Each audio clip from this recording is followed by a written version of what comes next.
Hello everyone, welcome back to Baylin's Book Club. As you can probably tell, my setup is good to go again, honey. Okay, I mean the microphone, baby, we just gonna have to use the earbud. That's working for me if it's working for y'all.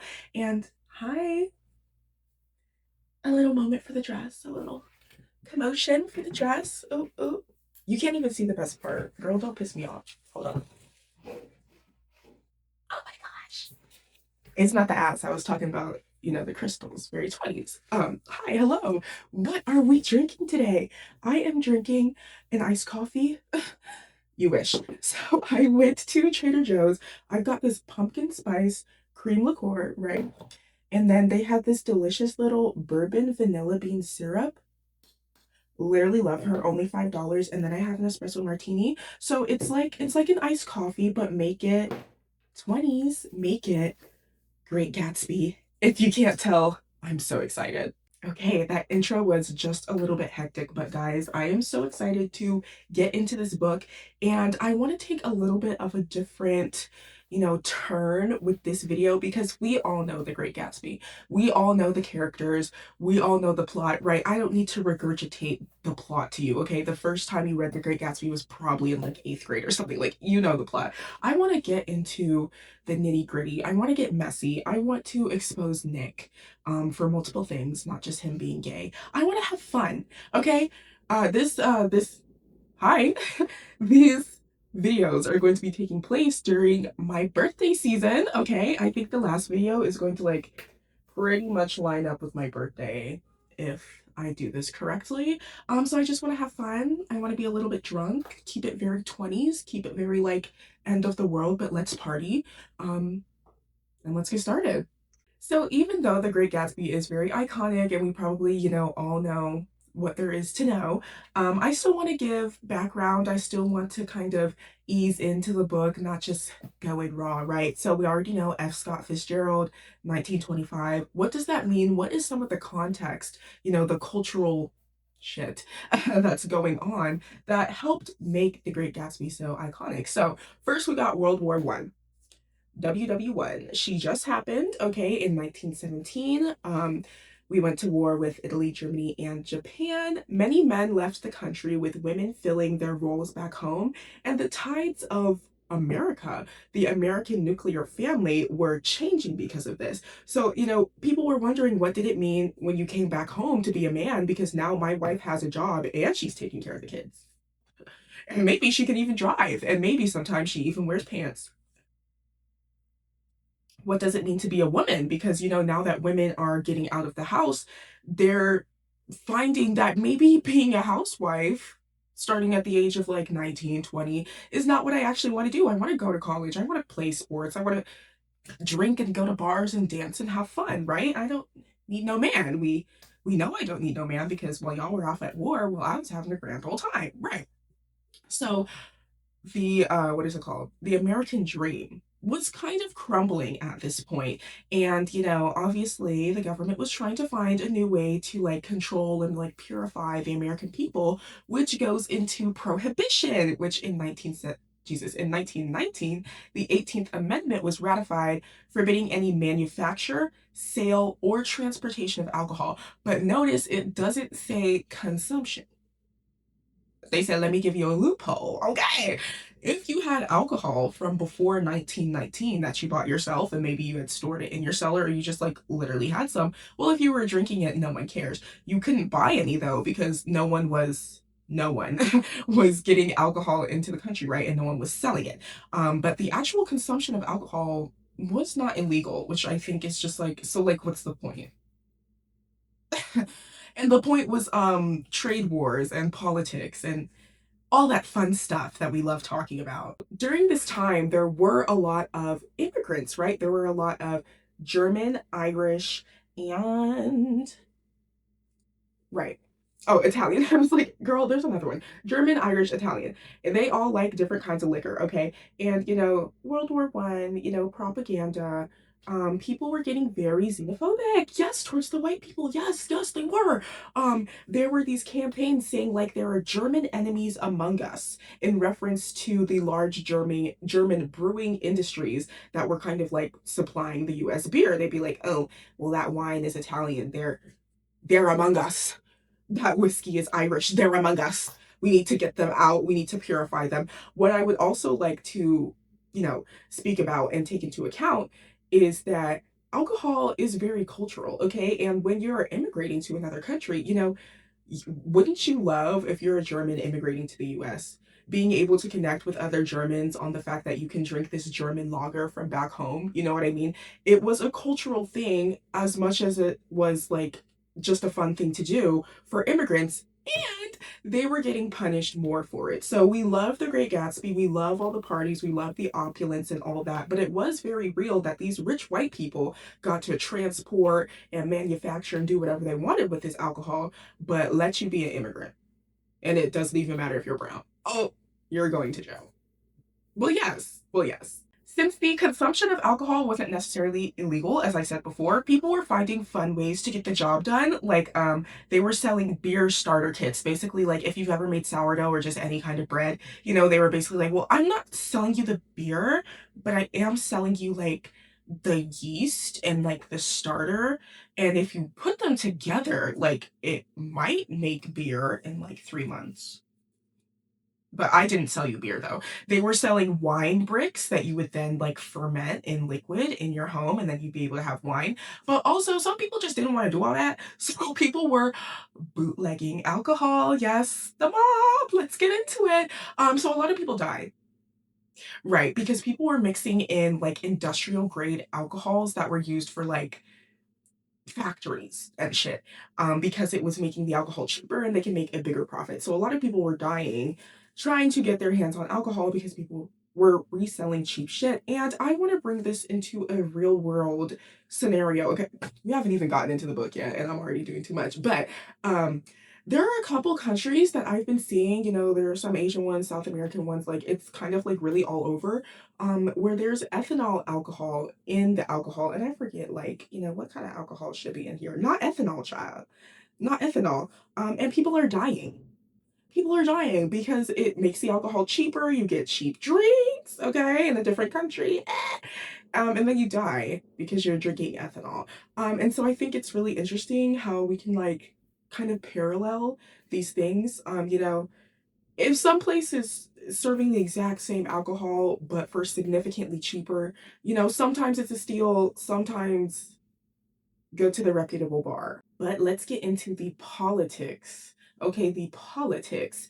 Roosevelt won the presidency by promising the doing away with prohibition because, again, it wasn't illegal technically to drink alcohol and it was up to the states. So a lot of states just weren't enforcing it, but at the same time, people could not, on a mass scale, transport and sell alcohol, and the industry was kind of like whack. But it's not like they really cared, so they were just kind of like, yes, Roosevelt, let's go, let's take it out. Okay, the mob, the mob really loved their politicians. Okay, the mob really loved their politicians.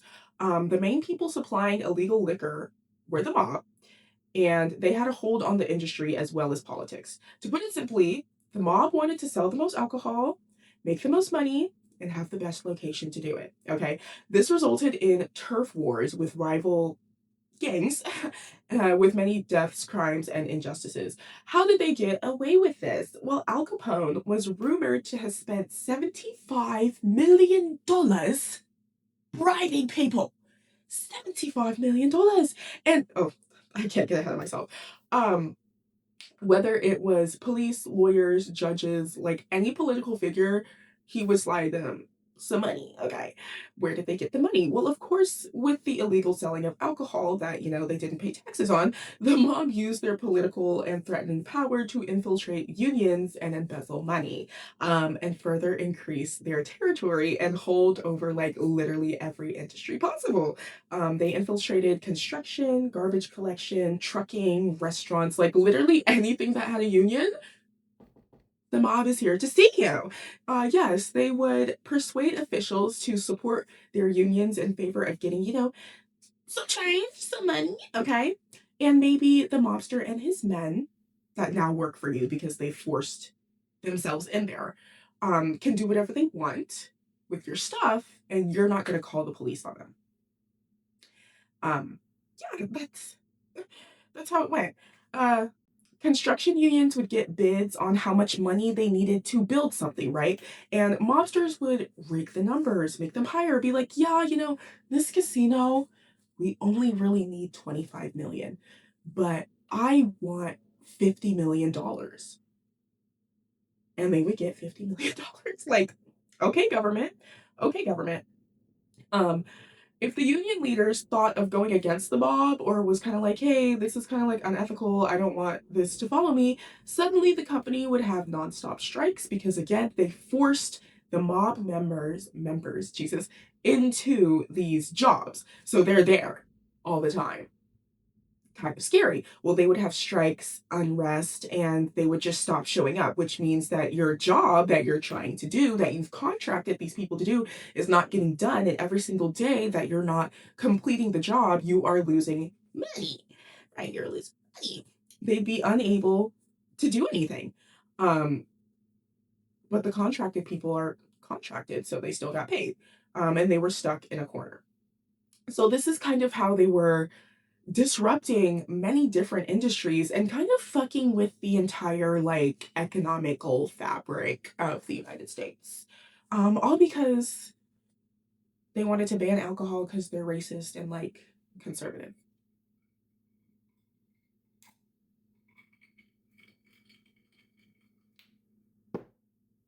I love it here. So to wrap it all up, America was just kind of in shambles at this point. Everyone's moral code was kind of failing, wibbling, wobbling. Like these mob members, they're breaking the laws and they're living it up and giving us the best parties we've ever fucking had. I might be a whore, but fuck, I'm having fun. I might be wearing short little dresses and shaking my titties. But wow, this is actually more fun than being on Quaaludes trapped in my own house. So just remember these themes, and when you look at the characters, they are basically embodiments of these themes that are going on. So let me just give you a quick, I think, rundown of our main characters, jog your memory a little bit. We have Jay Gatsby, we have Nick Carraway, I think that's his name, Jordan Baker, Tom Buchanan, Daisy Buchanan. All right, those are the main guys. If you don't know what they're about, maybe it don't take long.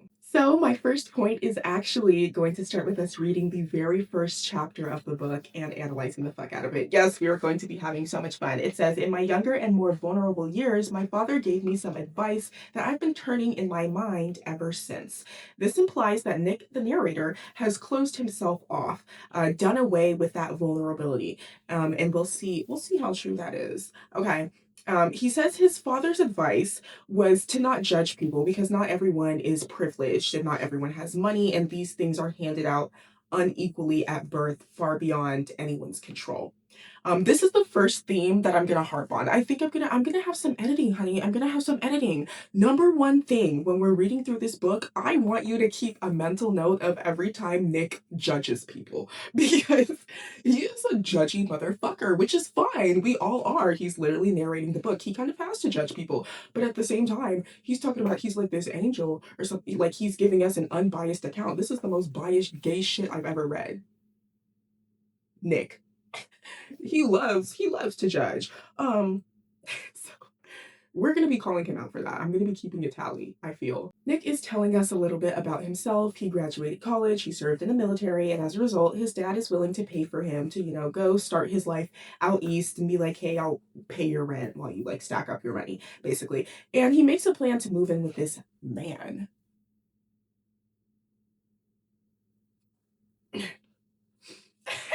And he gets a dog and the dog runs away. Now I want to analyze this, okay? Because dogs do come up again a little bit later. Actually, we'll get to it in this video. Okay, fair. Dog is a man's best friend. Dogs are a man's best friend. Right. And the first thing this dog does is run away from Nick. And again, he has said that he is not vulnerable anymore. He's closed off. So maybe the dog is a metaphor for him not being able to connect with anyone. Not even man's best friend. Nick lives in this place called the West Egg. And basically, the setting of our story, actually, let's use these, okay? Ugh, which one is West and East? East, West. Okay, that's for me. Okay.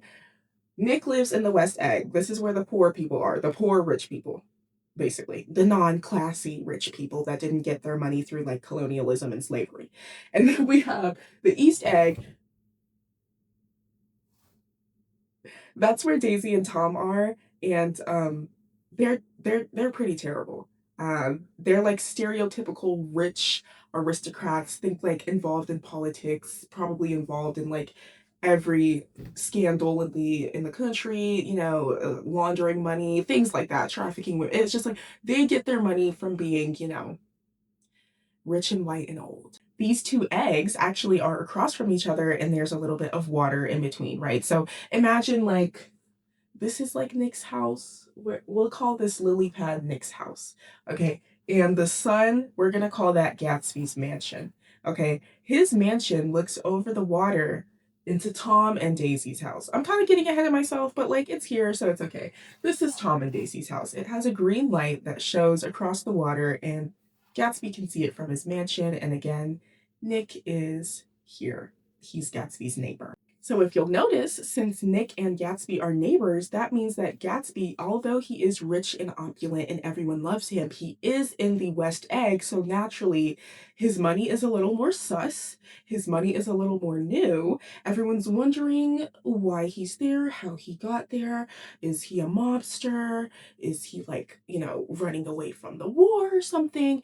Gatsby is a very mysterious man. He's got new money, okay? And he's blowing it. Daisy and Nick are actually second cousins once removed. I don't know what that means. I don't care. That's some white people shit. Like, either you're my cousin or you're not. That's really all like, once removed from what? Does that mean someone got a divorce? I literally don't know, and I'm not going to find out. Willful ignorance on those terms. So Nick comes over because Daisy is also like, we don't really know each other. I mean, you didn't even come to my wedding. And Nick is like, right, because I was in the war. So that's kind of like that really shows what their relationship is. Daisy's a character. And we also meet Tom. Nick starts being gay again. He says, not my nose is a little bit stuffed, guys. I'm so sorry. He says, not even the effeminate swank of his riding clothes could hide the enormous power of that body. He doesn't even say enormous power of his body. He says of that body because he's objectifying him because he's gay. Tom is the very stereotypical white football player that peaked in high school. Like, quite literally, he was a football player. And Nick says that he feels like he's kind of always chasing the thrill of his next football game, because that's the last cool thing he did. And maybe like Daisy was a cheerleader or something. Tom and Daisy's house is beautiful and immaculate, built so that, when the doors are open, the wind like drifts through warmly through the house. Beautiful house, beautiful house, beautiful gowns. I hope you know what that is.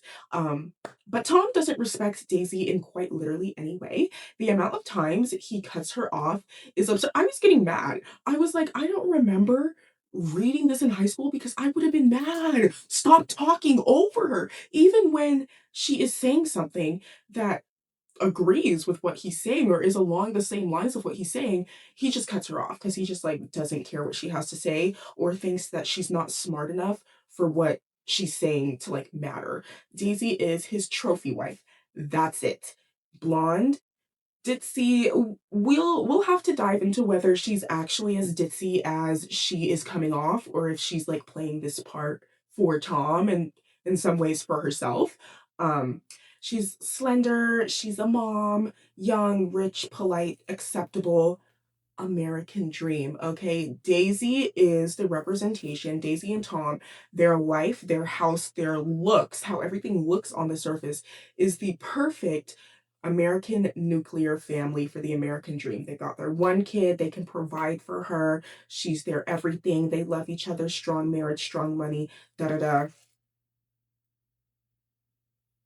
We also meet one of Daisy's friends, Jordan, and she's kind of the opposite to Daisy. She they would call her ill-mannered. For the time that she exists in, she is ill-mannered, but literally she just like has opinions and doesn't really care more about what you're saying if you're a man. She has the kind of lackadaisical attitude towards everyone. She doesn't. She doesn't put importance on your gender. And she also plays golf. She's like a golfing champion winner or something, you know, educated, a little bit slutty. Okay. She likes to party. She likes to drink. Okay. No kids, really not interested in it. No man. She's Jordan. She's her own girl. She's nothing like Daisy. I don't even know how they met. Oh, I should also say that Jordan is posed in a way that she is Nick's love interest, right? And I feel if this story were told by someone who wasn't Nick, who was truly a third party, right? Jordan is written in a way that she is Nick's love interest, but Nick is gay, honey. Nick is gay. And you might be like, stop saying he's gay. No, the only time he describes bodies in any detail is when it's a man. What do you mean the enormous power of that body? Girl, get out of here. You're gay. Nick, Daisy, and Tom are like talking about politics and stuff, and Tom starts being racist about like Negroes and how they're gonna like overtake white people, and it's a problem. And Nick and Daisy kind of sneak off and have their own conversation, and Daisy says she's pretty cynical about everything, and she's just kind of like complaining at this dude, and it's just like you're kind of actively participating in it, and also like I was in the war. Like I have PTSD. Like this is just I really don't want to hear about this right now. And that's the attitude that you get from Nick because he doesn't really say anything of importance to her like in response to anything that she's saying. Instead, he asks about her kid. And look, it's just I feel this is a way to show that even if, you know, I wouldn't love to partake in this conversation with Daisy, she isn't talking about her kid, but what people look at her as is a mom, is a wife. They don't look at her as Daisy. They see her as a part of this puzzle. And she's relating to the other piece of the puzzle, but she's not her own like thing. You know what I mean? Even when it is just her and Nick, one on one, they're related, they're cousins, right? He don't really have anything to ask about her. He's asking about the kid. And her response is kind of like, yeah, she's chill. Like, anyway, she does say though that when her kid was born, she cried and she said the only thing like that girls are good for in this world is to be like beautiful fools, basically. And this is why I feel as though she is playing a ditzy character. I don't necessarily think that she's actually stupid. I think that she knows she got this status, she got this money, she was able to get herself to the East Egg. Okay, because again, she's related to Nick, and Nick lives in the West Egg. So most all part some of her family lives in the West Egg, and she knows that she had to play a character to get here, and if she breaks character, give up. After that fun little visit, Nick goes home and he's like staring out into the water. You know, I like to imagine he's like smoking a little cigarette, and he sees Gatsby. And this is where his parasocial relationship starts because he's not going to meet Gatsby until maybe like halfway through this video. But he as soon as he sees him out on the water, he is infatuated with him and he starts assigning emotions and intentions and thoughts to a man that he does not know. He doesn't know him. So he sees Gatsby in his mansion and he's sitting on the pier, sitting on the water, and he reaches out to this green light across the harbor. And then he goes inside and Nick says that he's alone again. I'm like, sir, you were always alone because that man does not know you. He's not with you. You guys are not together. And so we have to remember that Nick is not a reliable narrator. You were always alone. You're at your house. He's at his house. You're not standing together on the water. You're not having a date. You're not talking to each other and you're not friends, right? But he feels, for some reason, a very strong connection to Gatsby before he even meets him. Now, what was Gatsby doing? What's going ow? Right. So I just got a new piercing. That should hurt. What was Gatsby doing? Now, there are a couple things, right? He could have been reaching out to the green light because we're going to learn that he is in love with Daisy, right? And so he's kind of like longing. But he's also looking out into the water and open water, the blue, the kind of stillness, calmness, it can represent loneliness. And what we do know about Gatsby is that no one really knows him. No one knows why he's there, where he got his money, if his name is actually Gatsby. Did he fight in the war? Did he not? Where is he from? Where are his parents? No one knows anything about him. And at the end of the day, he's also playing a character, which we will get into when we meet him. He is a very lonely dude. He's like the epitome of lonely. He throws all these parties. He doesn't even drink at them. He's not having fun. He's not really mingling. Okay. He's lonely. He's reaching out into the water. He wants a connection. He wants something. But at the end of the day, he is alone. Nick, he's actually the one who's alone. Nick. Speaking of being alone, that is something that Tom just cannot be. Okay. He tells Nick, he's like, hey, I want you to come meet my side piece down in the Valley of Ashes. Mind you, Nick is his wife's cousin. But he's like, hey, come meet my side piece. And you know what Nick says? Okay.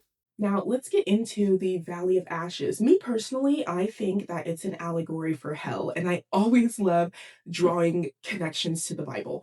Am I religious now? Mind your business. Okay. Um, First of all, lust is what they're going down there for. He is cheating on his wife, his perfect blonde white wife. He's going to the Valley of Ashes to look for lust, okay, to fornicate, shall we say. I love that word. Whenever I was in church and I heard like fornication, I'm like, oh, cunty word. Nick also, while he's describing the Valley of Ashes, being quite judgy of all the people that live there. He says that it has grotesque gardens. Okay, so along with this kind of hell parallel, the Garden of Eden has beautiful, fertile gardens, and we'll get back to that. Okay, but he describes these gardens as grotesque, dying, nasty. Like eternal hell, not a paradise like the Garden of Eden, right? Everything is gray, the air, the cars, the people, like they're dead, like they're shadows hidden from the living. Again, they're in the valley, which is at the bottom, which is, that's where hell is. They go to get Myrtle, that's Tom's side piece. She is the wife to a car repairman, and his name is Wilson. And Nick absolutely did not have to describe him in this way at all. He says that he's faintly handsome. Now, Nick, why would you say that? Why would you feel the need to? If everyone is walking around with ash on their faces and they're dirty, nasty people, like you've been saying, but this guy, he struck your fancy, didn't he? You know that episode of Dexter? Because, right, Wilson is a very oblivious man. He, for some reason, doesn't know that Tom is fucking his wife, at least not yet. Okay. He's actually waiting for Tom to sell him a car so that he can obviously repair it and resell it. And Tom is stringing him along. He has no intent of selling him this car. And the guy, he kind of like hints at that. And Tom says, well, I could just never come back and never give you the car. And basically Wilson is like, I'm sorry. That was not shade. I would never shade you, Tom. I would never. And you might be like, why is he kind of like giving into every beck and call of Tom? And this is a hopeless place. This is a place without soul, without spirit. Tom is the only source of hope for Wilson as well as Myrtle. Unfortunately, he's a source of hope for both of them, and both of them are about to get fucked over by him. What also resides in the Valley of Ashes is this iconic billboard. It basically has these two big blue eyes and these yellow glasses, and it's for Dr. Eckelberg, right? And we need to get into the eyes because they just play into the theme. Okay. Um, the eyes are blue like many other important things in the book, like Nick's house, right? Like Gatsby's gardens. Have I gotten to that point?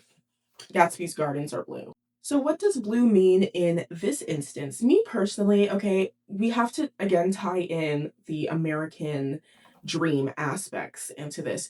I think that, on the American flag, the blue represents vigilance and freedom. This is, everyone has hopes of getting out of the valley, and these blue eyes that you can kind of see throughout the valley, above the valley, is kind of like their physical embodiment of hope to leave. If they just work hard enough, if they just labor hard enough in the dark depths of the valley, maybe they can go out and get into one of the eggs. And what do eggs represent? Life. These people want to come out of the valley and be born again and hopefully get into the east or west egg, but baby girl, it's just not going to happen, unfortunately. The eyes also symbolize that these people are being watched, okay? A lot of people do things in the dark of the valley because they don't want it to come to the light, like Tom having his side piece. But someone is watching. There's always that air of watch, judgment. Okay, we can also look at these eyes as another representation of Nick. He's looking down on these people that honestly he believes are morally less than him. You get that impression pretty much right away in the book, is that he's looking down at these people even though they might be financially above him or they might have a status that's above him. He's looking down onto these people and he's judging them. Okay, and he also, to go with the judgment thing, you know how he says he doesn't judge people. Um, he personifies these eyes quite heavily.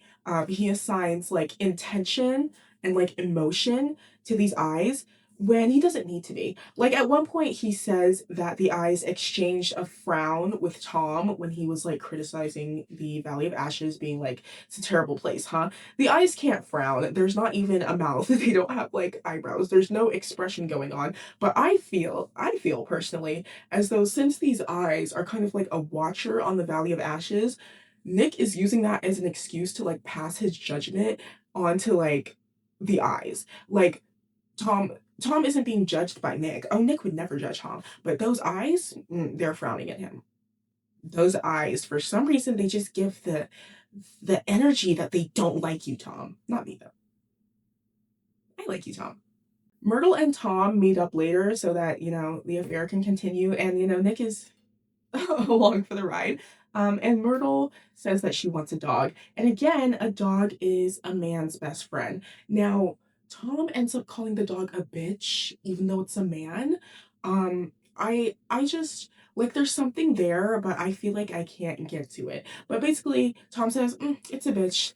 He hands money to the person. He's like, go buy 100 dogs with that. He doesn't even like count out the money. And he's like, yeah, my bitch got a bitch.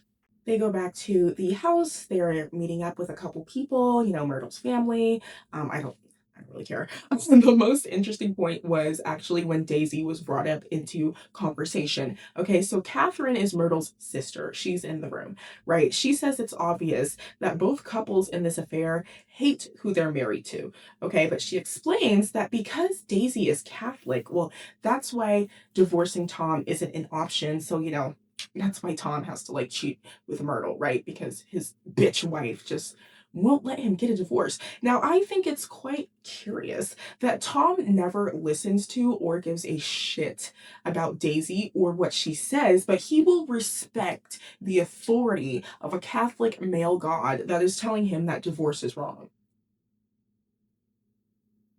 Riddle me that, white boy.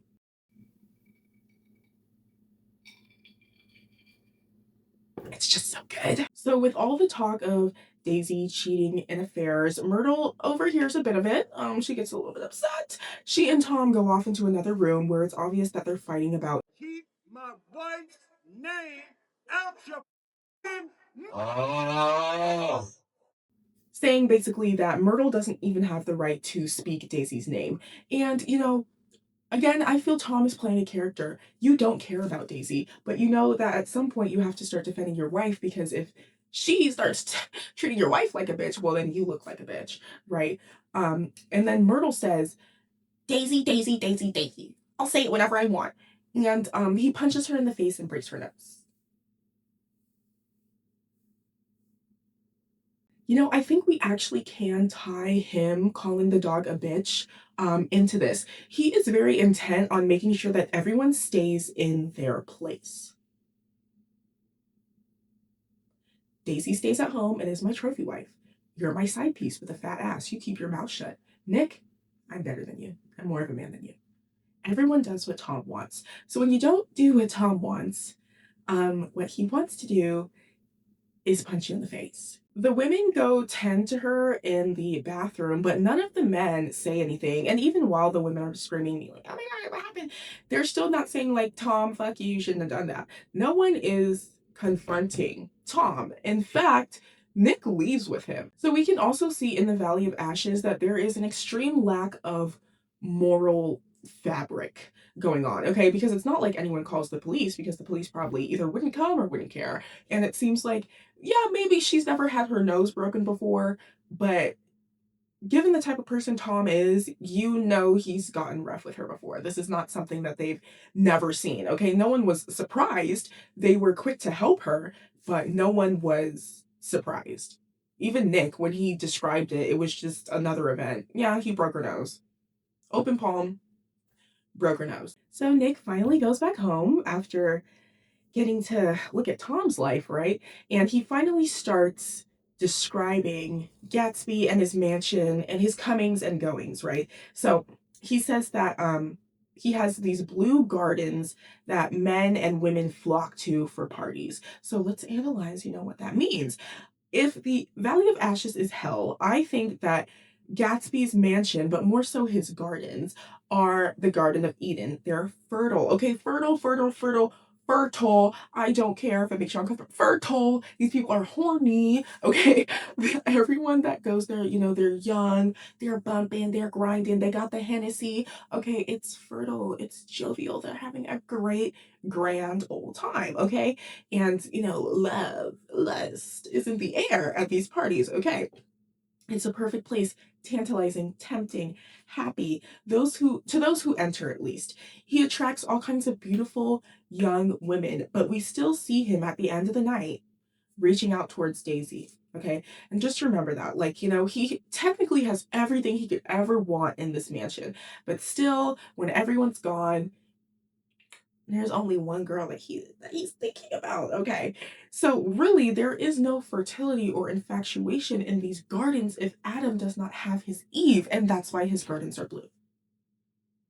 I am the teacher that told you that the curtains being blue was not them being blue, and I don't care. If Gatsby's, area, if Gatsby's land is the Garden of Eden, then Gatsby is God. Ooh, shoot me. Okay, he is posed as this like omnipotent, stoic, sober, because he doesn't drink his own alcohol.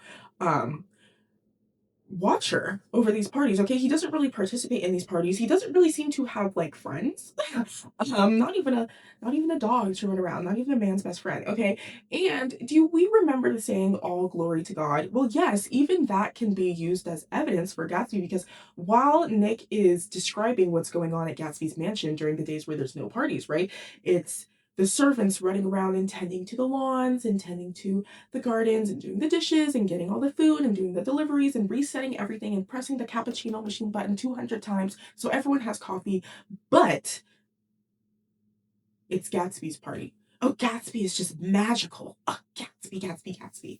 All glory to Gatsby. In fact, Nick gets personally invited to one of Gatsby's parties by a man wearing a robin's egg blue suit, which, blue can symbolize loneliness. So this was his chance at connection with another human being, right? Because usually people just show up to Gatsby's parties, right? So while Nick is at the party, he meets this girl who tells a story of a previous party where she ripped her dress on one of Gatsby's chairs, right? And it's not like Gatsby was in the room when this happened. It's not like, really he would have any reason to know that she ripped her dress on one of his chairs, but he did because he's posed as an omnipotent, all seeing God.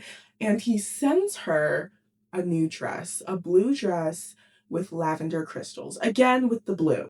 Now, the girl takes it as Gatsby not wanting any trouble with anyone, meaning that Gatsby didn't want her to come back and be like, your chair ripped my dress. I'm going to extort you for money. But I don't think that's what's happening. I think he wants people to know that he is always watching them, even when they have no idea who or where he is watching them.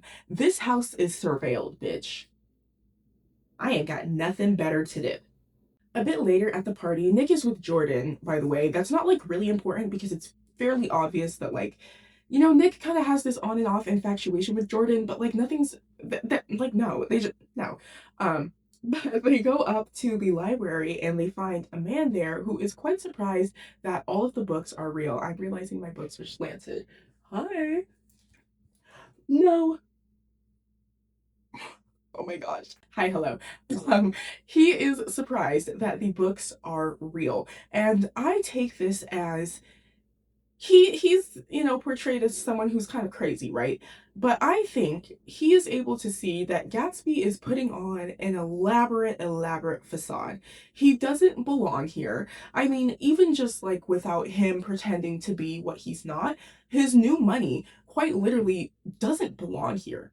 No one knows how he got here. He just plop, I'm Gatsby, right? And so the parties are a facade, the opulence is a facade. He's not even partaking, he's not having fun. Okay, who knows if what he says about himself is even true, if the experiences that he says he's had are even real. Everything about him is fake and curated and perfect and very like I's dotted, T's crossed, and it's weird. He's weird because he's fake. Gatsby is fake. That's another theme that we need to make sure that we are keeping tabs on is Gatsby is a fake ass motherfucker. But these books are real. But notice there's really no one around these books. The fakers, they're not going to be around the real shit. Okay? But we also have to wonder just because the books are real, does that mean that Gatsby reads them? I'm going to assume the answer is no. I don't think Gatsby reads. I think that he wants people like Jordan and Nick to come upstairs and be like, oh, well, Gatsby actually is smart. Maybe he did actually go to Harvard. No, you didn't, bro. But also keep in mind, what do books have? Plots. Books have plots, start, beginning, end. They are written, they are purposeful.